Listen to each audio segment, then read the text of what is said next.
We are live on Facebook and YouTube. Even Facebook let us in today. Wow. Thanks, Facebook. So welcome back to Quick Start Coaching Code Live Bootcamp. We are now in week 4. This is day 2 of week 4. And today we're going to continue to bring some distinctions to the table, as I like to call them, these little keys to the locks on the door of successfully starting your coaching business. And we're going to cover how to name your coaching program. What I love about this subject is that it is so simple. This is literally, if I can do this, it's going to be like a 10-minute conversation and you will have this answer. I'm not going to get real deep in stories or anything like that. We're just going to tell you, here's how to do it. Okay. So you know how definitively how to name your coaching program.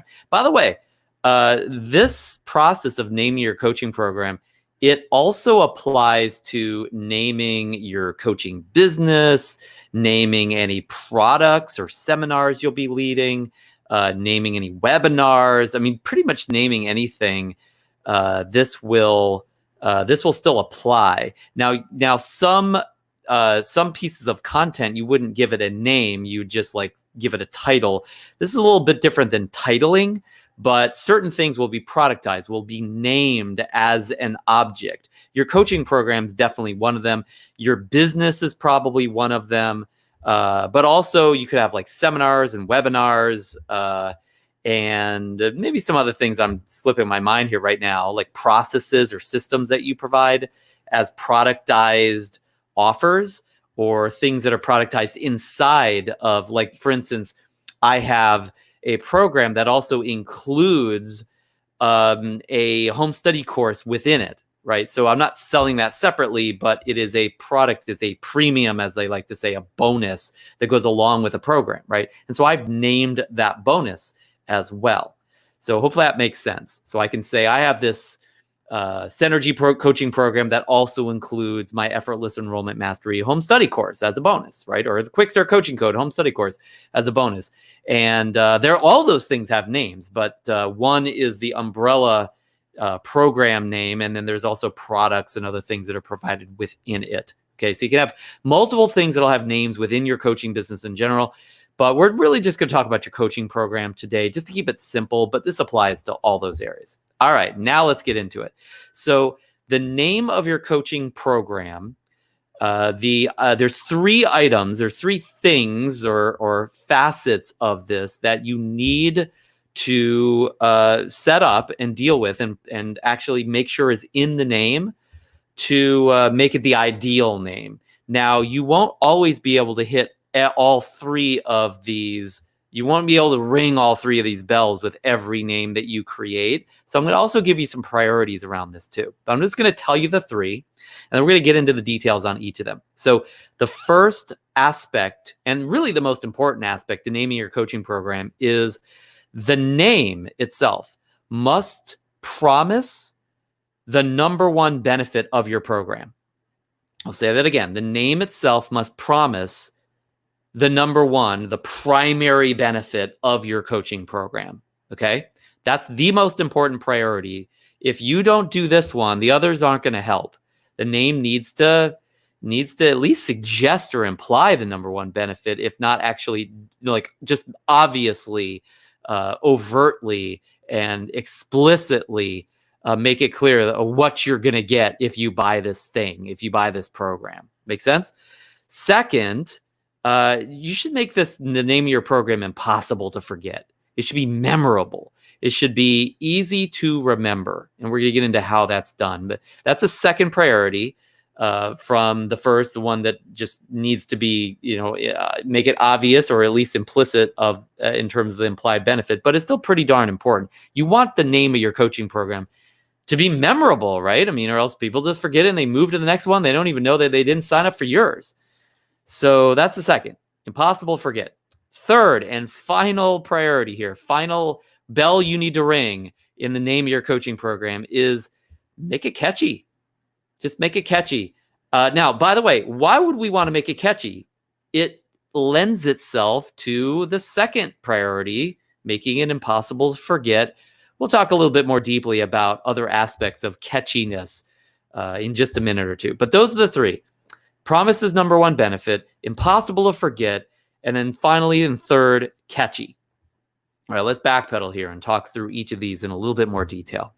So promise is the number one benefit. The name of your program should promise the number one benefit, or at least imply the number one benefit, right? So like for instance, I have a program within Master Coach University, and that's another name right there. But this program is called the Mastery Program. Guess what you get in the program, right? You get mastery, right? I mean, that's why we called it the Mastery Program. That is the benefit. The benefit is if you want to master your coaching and your coaching business, then this is the program for you. It's kind of obvious. This wasn't like an accident that I named it that, right? And even if you look at the name of the university itself, Master Coach University, Master Coach University, it at least implies, if not kind of promises, that this is the place to go for master coaches, right? That's the benefit that you're going to get in this program. So that naming of both Master Coach University and the Mastery Program within the university promises the number one benefit, right? I'll give you an easy example of this from another coaching company that at their peak, they were doing 20 million in revenue every year. And this organization was teaching dating advice. And the name of the product, it wasn't even like a coaching program, but it was basically like an ebook, and it led to other programs, was called Double Your Dating. Double Your Dating. You couldn't convey that benefit of reading the book or being in the program any more simply and with any less words than double your dating. What's the benefit of that program? You will double your dating, right? Now, yes, it's maybe it's not the best description. Like, what does it mean? I'm going to double the number of people that I date, or double the joy and fulfillment that I'll have in my dating, or how far I can go. I'll double what base we get to. I go from first to second on my dates. Like, okay, that's not really clear, but you still get the idea. Like, you're going to increase something about your dating and just double your dating, right? So that promises, if not implies, the number one benefit. So does this make sense? Hope it does. That's number one. I mean, this one should be really straightforward. And what I would suggest you do when you're naming your coaching program is don't even bother with these other two that we're about to talk about. Just start by just creating a bunch of names that promise and or imply the number one, and even if you can get some other benefits in there, great, but at least the number one benefit that that program is going to give your client. And just make those names. Now, by the way, those names to you may sound boring because you know all about, becoming a more spiritual person. So if you name the program, Become a Spiritual Person, to you, that's like yawn, right? But to your customer, that's exciting because that's what they want. They're like, wow, that's the exact program for me. The Become a Spiritual Person program. I've been wanting to become a spiritual person. That is my program. I'm signing up for that, right? For you, you've been a spiritual person for 20 years, no big deal. But for them, big issue, right? So let's say you create a program for breaking through burnout. And well, why not just call the program the Breakthrough Burnout Program? Breakthrough burnout. What is that? Like 3 words, right? And it's not that complicated, right? That's your number one benefit. That could literally be the name of your program. So just start with that. Don't even try to apply any of these other little tricks and little bells to ring. Just handle that. And how many coaches, how many people who are creating programs and seminars and books and home study courses and webinars fail just at this number one. Like, they're doing all this other creepy stuff, all this other, like, trying to be clever. By the way, I wasn't going to talk about this, but let's get into it for a second. One thing to avoid doing in naming your coaching program is cleverness. Okay. This is not a good thing. Okay. Clever, like, the name of your program is not where you want it to be clever. Now, if it ends up being somewhat clever and like that doesn't hurt these other areas, okay. All right. I mean, we can allow it, but don't look at clever names or being clever or cleverness in your process of even creating these names as like something that you should aspire to. It is not. It's just, there's nothing that Clever is going to give you that these other three things won't give you. If you just handle these, you're going to be as clever as you ever need to be. All right. And cleverness can actually hurt the naming because you end up being overly clever about that name. And then you miss some of this other stuff because it all of a sudden it's not clear what the benefit is, or it's easy to forget. And it's like, oh, isn't that clever? And that's it. Right. We see this all the time in advertising on TV or on the internet. We see these ads that are so clever. They're so creative. And we're like, yeah, but what was the product? And what was the benefit of the product? Like, you don't remember anything that matters to the business that actually paid for the ad to be made. And the advertising agency is getting all these awards for creativity, but the company went out of business. That's not a win. Okay. So nothing wrong with creativity, nothing wrong with cleverness. It's just, if it gets in the way, that is a problem. And so don't look at it as something to pat yourself on the back about, that you were so clever or creative. Pat yourself on the back on achieving this number one bell of actually having the name of your program clarify, imply, or just explicitly state the benefit. If you take the benefit, you write it down in simplest form, get out of debt. Okay. Double your income, double your dating, become a master coach, be a millionaire, make $1 million, lose 20 pounds. Just make that the name of your program. I mean, it's like, you could literally start with that. Okay. So if you were able to write that down, and I said, this is the name of your program, lose 20 pounds, right? If that was the name of your program, you said, hey, would you like to sign up for my coaching program? It's called Lose 20 Pounds. The people who want that will just sign up. Why do we want to do it this way, by the way? Why are we talking about naming it in this way? Like, what's the purpose of the name of your program in the first place? Well, let's talk about that for a second. Because I don't want to just go through this stuff, which I was going to do. I didn't even write this down that we were going to cover this.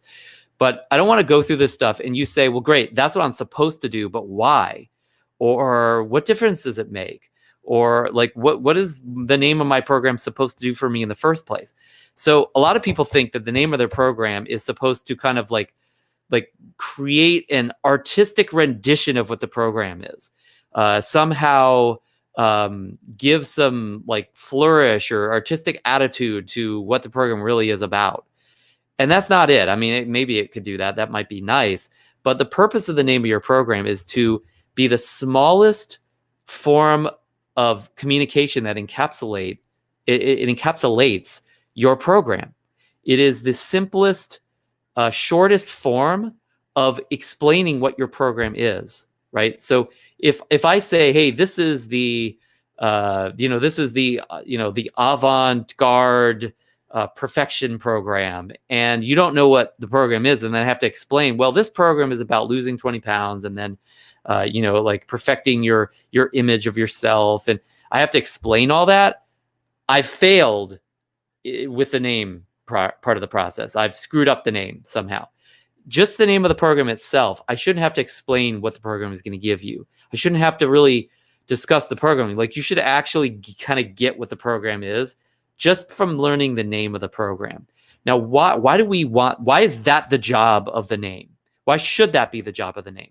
Well, if your name does anything else, it's not really doing anything for you. It's not helping you sell your program. It's not attracting customers to your program. It's not finding people on the internet. It's not definitively helping your customer know this is what I'm getting. It's not really doing much. So if your name actually just conveys the benefit, if it encapsulates what your program is going to give your client, then even without you trying to pitch that program, even without you begging people to sign up, even without you like out there, promoting and just like grinding away on your promotion, people might just sign up for your program just because of the name of the program.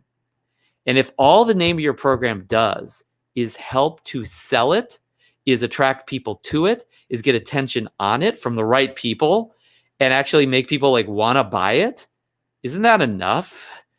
I mean, isn't that like doing you isn't that like an extra salesperson out there working for you 24/7? Shouldn't you like thank that name for doing that? I mean, like, how many names of programs and products actually even do that? Most of them won't. Most of them are lazy. So you want your name of your program to work for you a little bit, to send you money, to send you clients. And that's how you do it. That is why we want to do this particular method for naming the programs. We want this to actually give us a business benefit, not just make us feel like proud that we were so creative and extravagant with our names. Like, that's not going to pay you. That's not going to create a business result for you. Does that make sense? So that's why we want the name of our program to encapsulate what the program is and what it's going to do for people, is because it's going to make us money and it's going to sell our program for us at the end of the day. And in any of the materials, any of the marketing, any of the salesmanship that we add to that, that's great. That's icing on the cake. That's gravy. But that's why we have the name of our program be that way. And by the way, I know coaches that have $1 million programs that did not do this. Right? I mean, they name their program all sorts of convoluted things that people have no clue what it means or why it's the name. So it's like, you could still get away with a crappy name. I'm not saying you can't, but wouldn't it be nice if the name also put money in your pocket and clients in your rosters? Like, let's do it that way. And then we can also be artistic as well in all sorts of ways within our program. We can be creative and clever without having our name be just like a chain around our neck. All right, so that's the purpose of the name. That's why we want the name to be this way and why we want the name to pull this weight and what the name actually is. So we've already covered the first bell to ring, which is the name needs to promise the number one benefit. Now let's get to that second bell, that second priority, which is your name should be impossible to forget. The name of your coaching program should be impossible to forget. So like, of course, this helps you because if they remember the name of your program, they're more likely to sign up for it. Okay. Versus any of the other programs that they like have seen and they can't remember what the name is. Right. So, and by the way, if that name is somehow searchable on the internet, then they can type it into Google and they can find your program again. Right. It's just that much easier to find you even after they've decided not to yet sign up for it. Okay. So, and it's also easy to share with people because it goes viral. Like people learn about your program and they can't get it out of your head. That's awesome if you could do that. So how can you do this? How can you make your name of your coaching program impossible to forget? Well, first of all, consider adding some friction or controversy to your name, to the name of the coaching program. So I'll give you an example or two from that one. So the 4-hour work week is kind of controversial. It's like, it's a name of a book. It's not really a coaching program, but that name sounds like it's a little controversial. Like really, you're going to only work 4 hours a week? Aren't you lazy? Like that, actually, that name sparked some controversy when it came out, and some people would make fun of it, or they would, they'd asked him like, hey, what are you doing? Like, why are you saying 4-hour work week? I mean, aren't you encouraging people to be lazy? Like, he got flack for that, right? So friction and controversy, that got the name going. It got people talking about it. It was worth talking about. It became notable. Now, besides that, also consider infusing a little bit of shock value or some additional interest into that name. So my favorite example of this, which may be a little obscene or a little in your face, is the book Skinny Bitch. Literally, that's the name of a book, Skinny Bitch. I think it's the name of a coaching program now. So, like, why is that good to use? Like, we literally have an expletive in the name. Well, it's got some shock value to it. I mean, it's just shocking to see the name. I mean, people were walking into a bookstore seeing an expletive on the front of the book, this book Skinny Bitch. And it's like, well, that got some attention, if nothing else. It's impossible to forget that name once you've heard it, right? So now, on top of that, it also implies the benefit, doesn't it? And by the way, 4-hour work week, same thing. These are not only like controversial or shocking names. 4-hour work week is the benefit of the book. I'm going to be able to work for 4 hours a week, and I can get away with that. Skinny Bitch, it's like, hey, I'll be a skinny person that people are kind of jealous of, and so they call me names, right? They kind of hate me for how skinny I am, right? Like, it implies a benefit and is simultaneously shocking, right? The word skinny is obvious. That's the obvious benefit, right? But bitch is a benefit too in this case because it implies jealousy, right? You could have called the name that you could name that program "Become So Skinny That People Will Be Jealous of You" program, right? That's my coaching program is, I don't know, so skinny you're jealous or something like that. That's a little weird, but just skinny bitch, it's like unconsciously we kind of know if we're in that marketplace, if we're a gal that has friends and they kind of judge each other by how skinny they are, you kind of know what we're saying by that name, right? So very, like, speaking of clever, right? But they're like, the cleverness of that name isn't in trying to be cute or clever. It's in shock value, impossible to forget, and it promises the number one and probably number two kind of secret benefit. By the way, that's another shading of promising the benefit. There's a public benefit that people want by signing up for your program that they'll admit they want. But usually there's also a secretive, a private, an almost guilty benefit that people are looking for from your program. And if you can imply that benefit, not ostentatiously like the lose 20 pounds, like that goal, but like the skinny bitch name implies. It's like that word bitch, it implies jealous. Like, I want people to be jealous of me. I want them to kind of, be a little angry that I got this skinny, right? Who would admit that you want that, right? Like, nobody's going to come out right out and admit how much they want to cause other people pain because they look so good. But so these individuals, even though they might feel guilty about desiring that, they actually desire that a little bit, just secretly, right? So if you can promise the obvious benefit, skinny in this case, and promise also the like somehow in the name, like not overtly, but implicitly promise the guilty or the secret benefit that your customer also probably wants from your program. In this case, the way how bitch actually comes out and how that conveys that, then you get a bonus. Okay, I mean, that's clever. If anything, if you want to be clever about anything. But anyway, we're talking about impossible to forget via friction, controversy, shock, or creating and cultivating interest. And those are just some examples of doing that as well. Okay. Finally, third, and this is the lowest priority for the naming process or the bells that we want to ring, the priorities we want to meet when we're naming our coaching program, is make it catchy.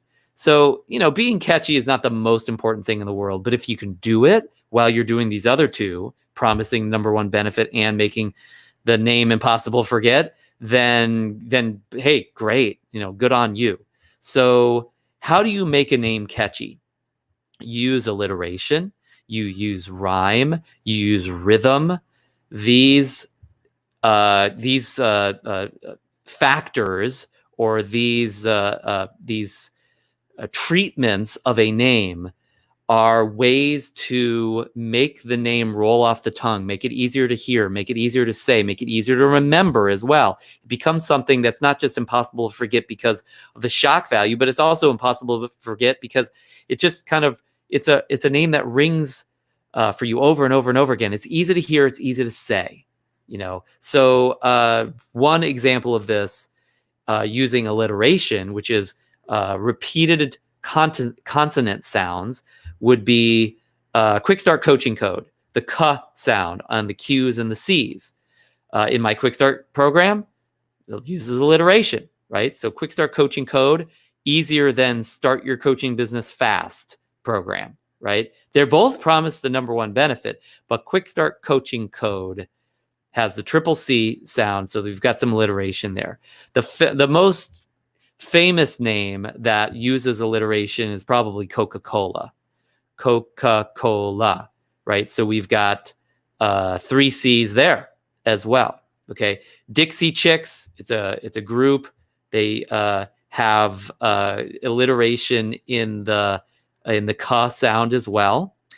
So all of those have some level of alliteration. Rhyme also, like if you take Coca-Cola, the ah sound, Coca-Cola, there's rhyme there. So if you have any level of rhyming in the name of your coaching program, that also makes it very catchy. So alliteration and or rhyme, and also rhythm for those of you that appreciate rhythmic patterns, whether you're drummers or musicians, etc. Coca-Cola has a rhythm to it. It's not just sounds, it's Coca-Cola. There are like 4 beats, and there's almost an implied kind of waltz to it. Coca-Cola, Coca-Cola, Coca-Cola. It's almost like you could dance to just saying that over and over again, right? There's certain emphasis placed on different aspects of Coca-Cola, right? Coca-Cola, Coca-Cola, like that first beat has emphasis, right? It's not Coca-Cola, that would be weird, right? So it's Coca-Cola, Coca-Cola, Coca-Cola, Coca-Cola, right? So those first parts of the beat has emphasis to it, so that also creates a sense of rhythmicness to it as well.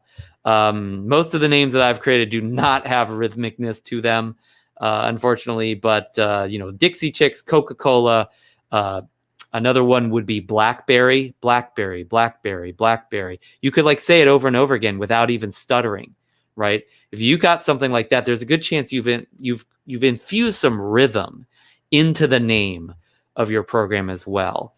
So this catchiness aspect could include alliteration, rhyme, and or rhythm. All 3 would be lovely. Coca-Cola is one that nails all 3. It's why it's the most popular soft drink on the planet, or part of the reason why.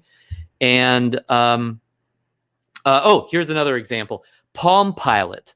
It's got the alliteration of the P, Palm Pilot, right? No rhyme in that. Palm Pilot, Palm Pilot, Palm Pilot. Decent rhythm as well. And when Palm Pilot was called Palm Pilot, they were beating everybody. And then BlackBerry came along and started taking market share. And then Palm Pilot, remember what they did? When the Palm Pilot changed their name to just Palm, what happened to their market share? Went through the floor. Now, look, I mean, admittedly, that wasn't the only reason. I mean, there was technical issues and there was competition that came in for sure. But that was probably part of it as well. Palm Pilot was much more catchy than just Palm. I mean, Palm didn't anywhere near promise any benefit versus Palm Pilot, which gave a sense of, this palm was piloting you through life, this thing that was in the palm of your hands, right? So it was catchy, and then they changed it. They shot themselves in the foot in that way. So backpedaling here. 3 most important priorities to naming your coaching program, so that the name of your program sells the program for you. It makes it easy for people to understand your program, and it also makes it hard for them to forget or pass by your program, assuming that they're a good prospect for you in the first place. Number 1 priority, promise the number 1 benefit, and a bonus would be promise the secret or guilty pleasure or benefit that your client is looking for. And if you can figure that out, do the best you can to do that. Number 2, make it impossible to forget through friction or controversy or shock or interest level, something that is interesting as a name. And then finally, make your name of your coaching program catchy through alliteration, rhyme, or rhythm, or all 3 as well. And you've got a perfect name. And remember, this isn't just true just for your coaching program. This is your coaching business's name. Any products or webinars you're coining names for, books, seminars, trainings, use this naming process for all of that. And then if you have systems and kind of trademarked processes, systems, and ideas within those programs, consider using the same naming process for them as well. And you will just create more attraction. more sales, more clients, more enrollments into the program or into anything else that you're creating these names for. All right, that was a mouthful. We got through it. Hope that was simple enough for you. If you got any questions about this, let me know, and I will talk to you in the next and soon to be last Quick Start live stream. Remember, we're taking these down at the end, so watch them while you can, and make use of them as well. Just, take 10 or 20 minutes after we're done with each of these live streams and, do something about it. Like, actually use this process and see if you can apply it immediately while you're in action. And that will make it so this isn't just like cool ideas like we talked about today, but it actually becomes a benefit to you immediately. You want to instantly take the distinctions you're learning and apply them as best you can in short order. Again, don't take 3 days on the naming process. Take 20 minutes. Like, everybody can grab 10 minutes after this and do that. And if you do that, you're going to be better off for it. And you're going to be taking your coaching business to the next level. Even if you haven't started it yet, it'll be that much easier to start. So take care, and I'll talk to you next time.